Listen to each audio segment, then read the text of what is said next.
Abad ke-16. Pulau Jawa sedang berubah arah. Majapahit runtuh. Demak bangkit. Gelombang baru menyapu pesisir utara. Ajaran Islam menyebar cepat. Pesantren berdiri. Pelabuhan menjadi jalur dakwah. Namun di Kudus, suasananya berbeda. Di kota ini, jejak Hindu-Buddha masih kuat. Ritual lama belum benar-benar hilang. Simbol-simbol masa lalu masih berdiri tegak.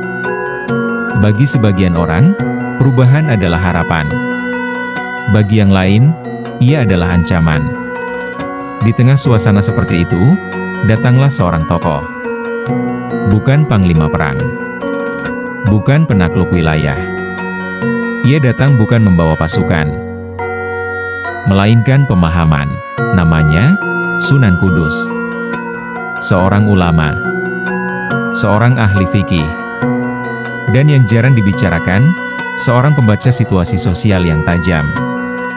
Ia tahu, Kudus bukan kota yang bisa diubah dengan benturan.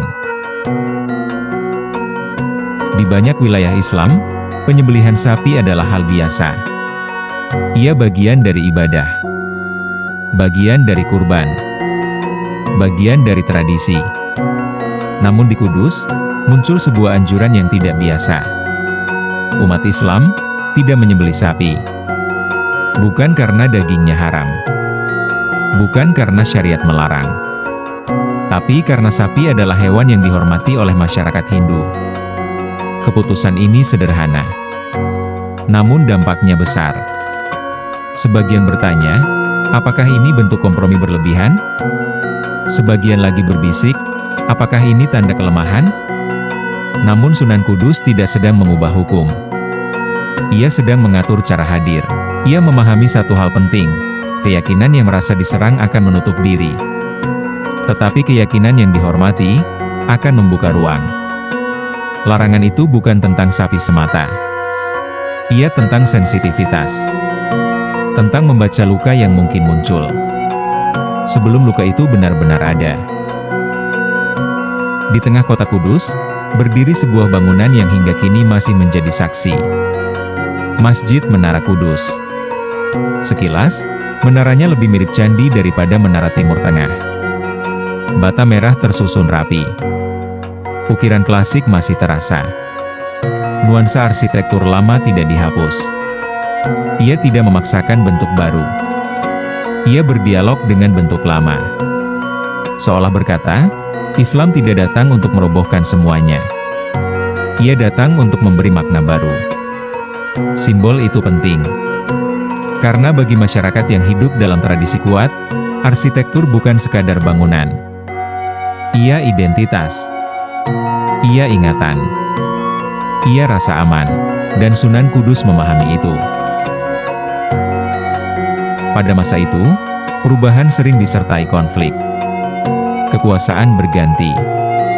Simbol lama dihancurkan. Yang baru dipaksakan. Namun di Kudus, jalannya berbeda. Sunan Kudus memilih strategi sosial. Ia tidak menantang secara frontal. Ia tidak mempermalukan keyakinan lama. Ia menghormati yang sakral bagi orang lain. Bukan karena ia ragu pada ajarannya. Tetapi karena ia yakin pada caranya. Ia tahu, dakwah bukan hanya soal benar dan salah. Ia soal waktu. Soal pendekatan. Soal kesiapan hati manusia. Dan hati manusia tidak bisa dipaksa. Perubahan besar sering dibayangkan dramatis. Namun kenyataannya, ia sering datang pelan. Masuk melalui kebiasaan. Melalui interaksi sehari-hari. Melalui rasa saling menghargai. Larangan menyembelih sapi bukan sekadar aturan teknis. Ia adalah pesan sosial. Bahwa Islam di Kudus tidak berdiri di atas perlawanan. Tetapi di atas penghormatan. Dan dari penghormatan itu, kepercayaan tumbuh. Ketika masyarakat merasa aman, mereka lebih terbuka untuk mendengar. Dan ketika mereka mendengar, perubahan tidak lagi terasa mengancam. Ia terasa wajar.